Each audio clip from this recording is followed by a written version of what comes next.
జై బలో గణేష్ మహారాజ్ కి జై.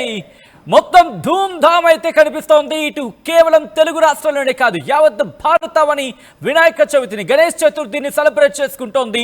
ఎంతో సంతోషంతో, ఎంతో ఆనందంతో, వర్షం కూడా తోడవడంతో దీనికి ఇప్పుడు మరింత జోష్ ఆనందం చెప్పుకోవాలి. ఈ నేపథ్యంలో ఇంకా హైదరాబాద్కి సంబంధించి వెళ్ళిపోతాం. నేరుగా హైదరాబాద్కి సంబంధించిన big breaking news here it is on the screens of RTV.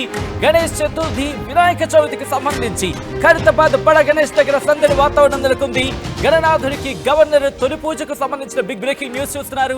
స్వామివారి దర్శనానికి బారులు తీరారు భక్తులు.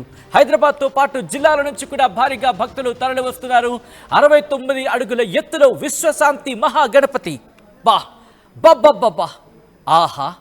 ఒక్క మాటలో చెప్పాలంటే ఆ గణనాథుని, ఆ 69 అడుగుల గణనాథుని చూడడానికి ఎక్కడెక్కడి నుంచో జనం తరలివచ్చారంటే అర్థం చేసుకోవచ్చు. భక్తులు బారులు తీరారు. ఆ భారీ గణనాథుని చూడడానికి, ఖైరతాబాద్ బడా గణేష్ని చూడడానికి అక్కడికి చేరుకున్నారంటే అర్థం చేసుకోవచ్చు. ఆర్టీవీ స్క్రీన్ మీద ఎక్స్క్లూజివ్ వీడియో, ఎక్స్క్లూజివ్ ఫుటేజ్ మీరు చూస్తున్నారు, లైవ్ విజువల్స్ మీరు చూస్తున్నారు. ఆర్టీవీ స్క్రీన్ మీద మహాశక్తి గణపతిగా ఈసారి ఖైరతాబాద్ గణేష్ దర్శనం ఇస్తున్నారు. ఈసారి విగ్రహం 3 తలలతో నిల్చున్న ఆ పరిస్థితి, అంటే నిల్చున్న భంగిమలో ఉంటుంది. తలపై పడగ విప్పిన 5 సర్పాలు, మొత్తం 8 చేతులు ఉంటాయి. చేతుల్లో కుడివైపు నుంచి ఆయుధం, సుదర్శన చక్రం, రుద్రాక్షమాల అభయస్తం చూపుతూ ఉంటుంది.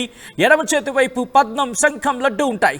విగ్రహం దిగువన, అంటే కుడివైపున పూరి జగన్నాథ స్వామి, బలభద్రుడు, అలాగే సుభద్ర సమేతుడై మొత్తం ఒక్కసారిగా పూరి వాతావరణం తరపిస్తూ ఉంటుంది ఆయన కుడివైపు చూస్తూ ఉంటే.